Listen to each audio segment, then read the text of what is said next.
حدیث کې راځي بهرانه سے فرمایي چې ما رسول الله نو ورېدلی دی عليه الصلاه والسلام یقول الله نبی ویلي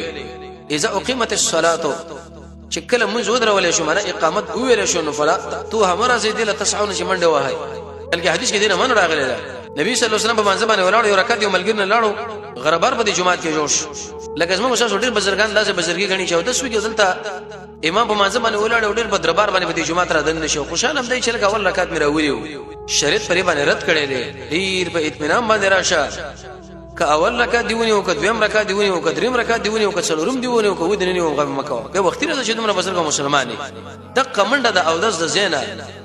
دی جمعات لپاره دربار باندې او نه د الله سم مشکړي او نه د مخ مشکړي او نور خلک هم پریشان کی محمد رسول الله صلی الله علیه وسلم به عمل باندې رد کړي دي چې اندر پر د کار مکوا د نبی صلی الله علیه وسلم مخالفت کړي او شړې کې دا به اچردم خورس پیدا نه کی او ابلیس موږ په دماغ کې دا یو د شي نقشه جوړ کړي چې موږ خو د کمال والي یره حق ځنه مې رکعت ځان را ورسو او ډېر بمنډه منډه باندې رااله نو نبی صلی الله علیه وسلم فرمایي چې کله منځ ودرېدو اقامت شو فلا تاتوها 90 مرزه چې منډه وهاي